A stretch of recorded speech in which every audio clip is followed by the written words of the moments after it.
पुरी जिला कृष्णप्रसाद ब्लॉक टितिप पंचायत अंतर्गत देउलपड़ा ठारे मंगलवार ठारू आरंभ होइतिबा 35 मौजा परिचालना कमिटीर पणा यात्रा बा द्वितीय बालीଯାत्रार आज थिला पंचम दिवस।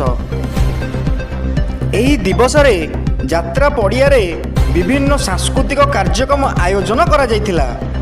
अंचलर समर कला, पाइक आखाड़ा, लोकनृत्य, भारत लीला, संकीर्तन कलाकार मानक द्वारा परिदर्शित होइतिला।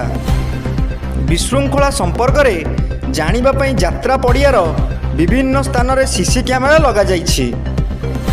परिचालना कमिटीर एक कार्य निर्घंट करा जाई विभिन्न दायित्व बंटन करा जाइछि। उक्त पणा यात्रा महोत्सव को ब्लॉक, जिला, राज्य प्रशासन सहित लोकप्रतिनिधि माननकु निमंत्रण करा जाइछि। श्री श्री कमलेश्वर देव गोल्डन क्लब सदस्य माने यात्रा पड़िया शांति श्रृंखला रक्षा करने कृष्णप्रसाद थाना आईआईसी विचित्रानंद प्रधान नेतृत्व में व्यापक सुरक्षा व्यवस्था कड़ाकड़ी करा जाइछि। एही उत्सव को 35 मौजा परिचालना कमिटी सभापति सुरेंद्रनाथ माझी, संपादक दिलीप कुमार दास परिचालना करुथुवा बेले 147 जन सदस्य सहयोग करुछंती। एही ऐतिहासिक पणा यात्रा शांति श्रृंखला रक्षा दायित्व रे प्रमुख भूमिका ग्रहण करिथिबा कृष्णप्रसाद आईआईसी को परिचालना कमिटीर सभापति बा संपादक प्रशंसा करिसेंती। उक्त अनुष्ठान रे अतिथि भावे जोग देइथिले बाबा कमलेश्वर देव, 35 मौजा परिचालना कमिटीर सभापति श्रीजुक्त सुरेंद्रनाथ माझी, संपादक श्रीजुक्त दिलीप कुमार दास, वरिष्ठ सभ्य डॉक्टर अभिमन्यु जेना, जोगेंद्रनाथ जेना, काशीनाथ जेना, मनोज कुमार साहू समेत समस्त उपस्थित थिले। ब्रह्मगिरी ब्लॉक हासिनपुर ग्रामर सुरेंद्र महांती अतिथि रूपे जोग देई संगठनर कर्मी माननकु उत्साहित करथिले।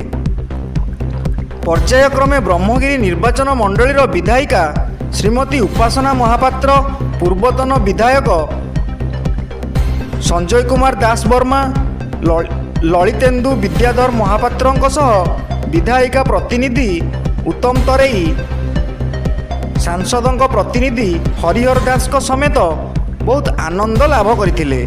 स्वतंत्र अतिथि भावे चार्टर्ड अकाउंटेंट, कानाडा बैंक निर्देशक, राज्य बीजेपी दलर राज्य कोषाध्यक्ष और कृष्णप्रसाद विकास परिषद अनुष्ठान मुख्य परामर्शदाता श्रीजुक्त दिवाकर प्रसाद हरिचंदन और अंचलर बहु मान्यगण्य कार्य उपस्थित करथिले। अखिल कुमार सामंत सिंह पूर्वतन संपादक तथा वर्तमान सभ्य श्री श्री कमलेश्वर देव 35 मौजा परिचालना कमिटी देउलपड़ा तितिप कृष्णप्रसाद पुरी।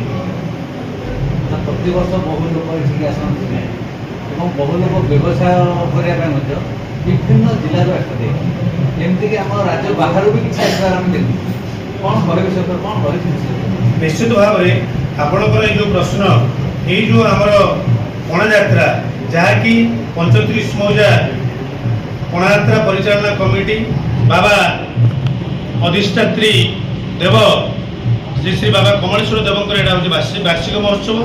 यही वार्षिक महोत्सव को अनेक श्रद्धालु अनेक यात्री ये आसती व्यवसाय वाणिज्य करने आसती एवं यात्रार जो महानीयता एवं मनोरंजन गोटे मध्यम से माने केवल यही पणा यात्रा को अनेक रही था व्यवसाय विभिन्न प्रकार व्यवसाय करने एवं यात्रा मनोरंजन पाइबा उपभोग करने आसती एवं ये जो परिवेश समुद्र कूल एवं बंगोपसागर निकटवर्ती अंचल एवं जो अति माने सूच बाली जहाँकि जो पुरी धामर शरदा बाली संगे ये बालीर तुलना रही तेणुक यात्रार ऐतिह्य एवं वर्तमान परंपरा को नहीं एटा जेहेतु आम अंचल एक गणपर्व एवं द्वितीय बालीଯାत्रा रूपे परिचित होती श्रृंखला मुख्यतः गोटे आम कमिटर जो आनुकूल्य पणा यात्रा अनुष्ठित होती गोटे आम विशेषत्व रही श्रृंखला समस्त यात्री को आम अतिथि देवभव न्याय श्रृंखला प्रदान करुँ सहयोग प्रदान करुँ समस्त प्रकार आतिथ्य। सुरेंद्रनाथ माझी सभापति 35 मौजा पणा यात्रा परिचालना।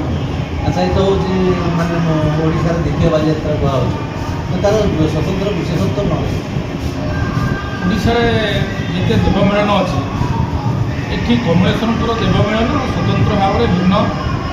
ଏଠି ଠାକୁର ଆସନ୍ଦ ଦିନ ବିରାଜମାନ କରନ୍ତି ପଡ଼ିଆରେ। ସଂକ୍ରାନ୍ତି ଦିନଠାରୁ ତାଙ୍କର ଦେବନୀତି କାର୍ଯ୍ୟକ୍ରମ ଆରମ୍ଭ କରାଯାଏ। ଏଠି ସକାଳୁ ଠାକୁର ମନ୍ଦିର ବିଜେ କରନ୍ତି। ସମସ୍ତ 18 ଠାକୁର ମନ୍ଦିରରେ ଗୋଟେ ସିଂହାସନ କରାଯାଇଛି, 18 ସିଂହାସନ କରାଯାଇଛି। ସେଠାରେ 18 ସିଂହାସନରେ ଠାକୁର ବିଜେ କରନ୍ତି ସକାଳୁ ଏବଂ ଦେବନୀତି କରାଯାଏ, ଦେବାର୍ଚ୍ଚନା କରାଯାଏ। ସକାଳେ ଶଙ୍କୁଡ଼ି ଭୋଗ ପୂଜା କରାଯାଏ। ପୁନର୍ବାର ସନ୍ଧ୍ୟାବେଳେ ପୁଣି ଶଙ୍କୁଡ଼ି ଭୋଗ ପୂଜା ଅର୍ଚ୍ଚନା କରିବା ପରେ ପୁନର୍ବାର ପୁଣି ମଣ୍ଡପ ପୂଜା କରାଯାଏ। ଏହିପରି ଦୀର୍ଘ 7 ଦିନ ପର୍ଯ୍ୟନ୍ତ ଏହି କାର୍ଯ୍ୟକ୍ରମ ଚାଲିଥାଏ, ଯାହାକି ମିଳନ ପର୍ଯ୍ୟନ୍ତ ଦେବନୀତି ଉପରେ ବିଶେଷ ଭାବରେ କମିଟି ଗୁରୁତ୍ୱ ଦେଇଥାଏ। ଏ ଦେବନୀତି ଅନ୍ୟ କୌଣସି ମେଳନରେ ନାହିଁ। କେବଳ ଠାକୁର ଆଗମନ ଓ ପ୍ରସ୍ଥାନ ପର୍ଯ୍ୟନ୍ତ କେବଳ ବିମାନ ଉପରେ ବିରାଜ କରୁଛନ୍ତି। ଆପଣ ତାକୁ ପରିଚାଳନା କରୁଛନ୍ତି, ବିଭିନ୍ନ ସମସ୍ୟାରେ ରହିଛନ୍ତି। କେମିତି କ'ଣ ସମସ୍ୟା ଗୁଡ଼ା ଯଦି ଆସେ ବେଳେବେଳେ ଏ ତ ବିଭିନ୍ନ ଗାଁ ମଧ୍ୟ ବ୍ୟାପିଯାଏ, କେମିତି ତା'ର ସମାଧାନ କରନ୍ତି? ସମାଧାନର ପନ୍ଥା ଏଇଟା ଅତି ସରଳ। ଯେଉଁଠି ଅନ୍ୟ ଗଣ ଉତ୍ସବ ଗୁଡ଼ାକରେ ଯେଉଁ ପ୍ରୋବ୍ଲେମ୍ ହୁଏ ସେ ପ୍ରୋବ୍ଲେମ୍ ସଲ୍ଭ କରିବା ପାଇଁ କଷ୍ଟ ହୁଏ ବା ଅମୀମାଂସିତ ରହିଯାଏ। ଏଠି ଆମେ ଯେତେବେଳେ ପ୍ରୋବ୍ଲେମ୍ ସୃଷ୍ଟି ହୁଏ ସେଇ ଦିନ ହିଁ ୱିଦିନ୍ 24 ଆୱାର୍ସ ଆମେ ସେଟାକୁ ସଲ୍ଭ କରିଦେଉ, ଯେଉଁଟା ଟେନସନ୍ ପରବର୍ତ୍ତୀ କାଳରେ ରହେ ନାହିଁ। ଆଉ ସମସ୍ତଙ୍କର ଭୟ ଥାଏ ଯେ ଏଇଟା ଗୋଟେ ଶୃଙ୍ଖଳା ଭିତ୍ତିକ ଅନୁଷ୍ଠାନ। 35 ମୌଜା ପରିଚାଳନା କମିଟି କହିଲେ ପୁରୀ, ଗଞ୍ଜାମ, ଆମର ଖୋର୍ଦ୍ଧା, ନୟାଗଡ଼ ସମସ୍ତେ ଜାଣିଛନ୍ତି ଏଟା ଶୃଙ୍ଖଳିତ ଅନୁଷ୍ଠାନ। ବ୍ୟତିକ୍ରମ ସେମିତି ପ୍ରାୟ କରନ୍ତି ନାହିଁ। ଯଦି ବା ସାମୟିକ ଭାବରେ କିଛି ଆସେ ଆମେ ତାକୁ ବୁଝାମଣା ଭିତ୍ତିରେ ସମାଧାନ କରୁ। ଜନସାଧାରଣକୁ ପଣା ହେଉଛି 35 ମୌଜା ଇଏ ଗଠନ କରିକି ପଣା ଆରମ୍ଭ କରିଥିଲେ। ଆଜି ବର୍ତ୍ତମାନ ପ୍ରଶାସନ ବି ଆକୁ ନେଇଯାଇଛି। ତେଣୁକରି ପଣା ତ ବହୁତ ଆନନ୍ଦର, ଏଇଟା ଆନନ୍ଦ ଯାତ୍ରା। ଏଠାକୁ କେତେ ଲୋକ ଆସନ୍ତି ଦେଖିବା ପାଇଁ? ପ୍ରାୟ ଏଠାକୁ କାହିଁ କୁଆଡ଼େ ଲୋକ ଆସନ୍ତି, କିନ୍ତୁ ଆମର ଗୋଟେ ସେତୁ ଅଛି। ସେ ସେତୁରୁ ଆଉ ଆସିବାକୁ ହେଲେ ଗୋଟେ ନୌକା ଦରକାର। ନୌକା ତ ଯେତିକି ସମୟ ପର୍ଯ୍ୟନ୍ତ ରାତି ପର୍ଯ୍ୟନ୍ତ ଚାଲିଲା ତଥାପି ଲୋକ ବି ବାହୁଡ଼ିକି ପଳେଇ ଯାଉଛନ୍ତି। କାହିଁକିନା ଏତେ ରାତି ହେଲାଣି ଆମେ ଆଉ କ'ଣ ଯିବୁ, ନୌକା ତ ପାରି ହେବାକୁ ନାହିଁ। ରାତିରେ ବି ନୌକାରେ ବସିବାକୁ ଭାରି ଭୟ ଲାଗେ। ତେଣୁକରି ସବୁ ଲୋକ ବି ସମାନ ନୁହନ୍ତି। ଓଡ଼ିଶାର ଦ୍ୱିତୀୟ ବାଲିଯାତ୍ରା ରୂପେ ଏହାକୁ ପରିଚିତ କରାଯାଇଛି। କ'ଣ କହିବେ ସେ ବିଷୟରେ? ଏ ତ ବହୁ ଆନନ୍ଦର ବର୍ତ୍ତମାନ ପାଇଁ ଏ ବଡ଼ ପଡ଼ିଆ ବଡ଼, ଯାତ୍ରା ବଡ଼ ଠାକୁର ଏଇଠି ଆସୁଛନ୍ତି। 18 ଠାକୁର ଆସୁଛନ୍ତି। ରାଜାଙ୍କର ବଡ଼ ଠାକୁର ବି ଇଏ। ତେଣୁକରି ଇଏ ସବୁ ରାଜା ଅମଳରେ ଯେମିତି ଚାଲିଥିଲା ବର୍ତ୍ତମାନ 35 ସମୟରେ ତାର ଆହୁରି ଅଧିକ ଡେଭଲପମେଣ୍ଟ ହେଲାଣି। ଜନସାଧାରଣଙ୍କୁ କ'ଣ ମେସେଜ ଦେବେ ବୋଲି କହୁଛନ୍ତି?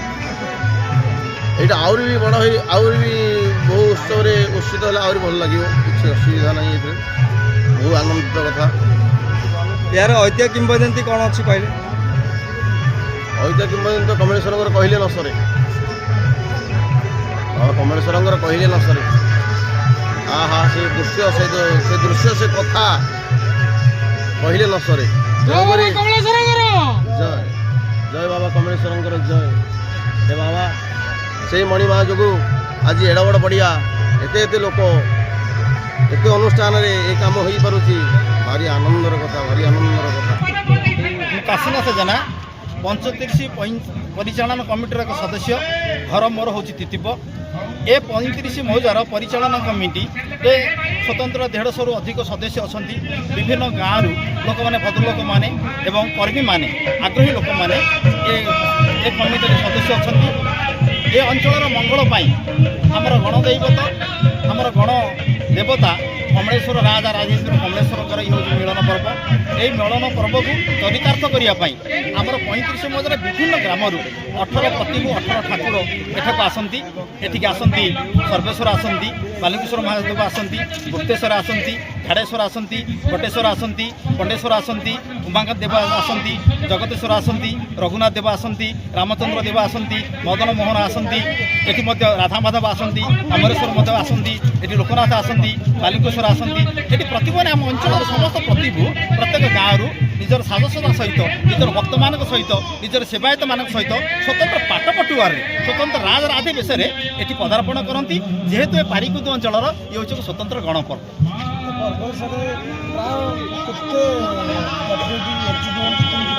ଏଠୁ ଆନୁମାନିକ ପ୍ରତ୍ୟେକ ଦିନ ତ ସାଧାରଣ ଯାତ୍ରୀ ସଂଖ୍ୟା 10ରୁ 15,000 ହୁଏ, କିନ୍ତୁ ଆମର ସଂକ୍ରାନ୍ତି ଦିନ ଏବଂ ତା ପରଦିନ 20,000 ଉର୍ଦ୍ଧ୍ୱ ହେଇଯାଏ।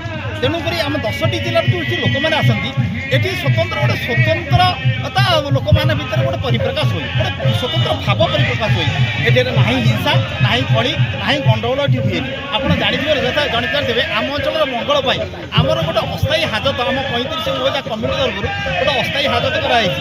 ଯଦି କୌଣସି ଲୋକ ବିଶୃଙ୍ଖଳିତ ହେବ, ଯଦି ଆମର ନୀତି ନିୟମକୁ ଯେ ଅମାନ୍ୟ କରିବ, ତାକୁ ଆମେ ଗୋଟେ ଦିନ ରାତିରେ ଆମ କମ୍ୟୁନିଟି ଭିତରେ ତାକୁ ବାନ୍ଧିକି ଆମେ ରଖିବୁ। ନିଶ୍ଚିତ ଭାବରେ ତାକୁ ଆମେ ଅଟକି ବାନ୍ଧିକି ରଖିବୁ, ଅଟକି ରଖିବୁ ଏବଂ ତାକୁ ବୁଝେଇ ଦେବୁ ଏ ଭାଇ ଏବେ ପରମ୍ପରାର ପର୍ବ, ଏ ଭାଇ ଭାତୃଭାବର ପର୍ବଟା କେମିତି। କୃଷ୍ଣପ୍ରସାଦ ବ୍ଲକରୁ ଦେବେନ୍ଦ୍ରନାଥ ଦଳାଇଙ୍କ ରିପୋର୍ଟ G9 ଓଡ଼ିଆ।